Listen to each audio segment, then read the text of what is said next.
Sasa bangi imenifikisha place hata siwezi kula. Exactly. That's what I wanted to talk about. Nowadays, unasikia mseti anatumia cannabis, ati sijui hana appetite. Unapata kama ni boy, anaenda ananunua, anakula tu samosa, hivyo amelala, anakwambia ameshiba, ako fiti. Like hana appetite ya kula kabisa. Lakini kitambo, unasikia mseti amepika sijui ugali ya watu 10, amepika sijui chakula ya watu wangapi, amefyeka food yote, amekula peke yake. Hiyo ni cannabis ya kitambo. Unasikia ati jamaa sijui amekimbiza watu ploti mzima area yao, anakimbiza watu na panga. But nowadays mtu anafuta bangi, unasikia ati amejifungia kwa nyumba, mara ati hataki kusocialize na watu, anataka tu akae peke yake. Jamaa kidogo ako depressed, unampatanga tu ako tu lonely. Kumbe ni bangi na drive hivyo.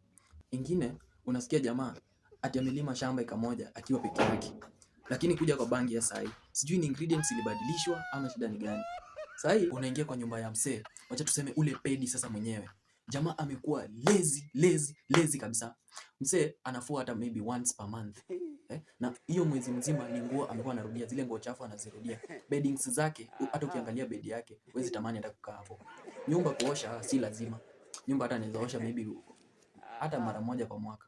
Like yani huyu ni msee mwenyewe ukiingia hata kwa nyumba yake hutawahi tamani kurudi huko.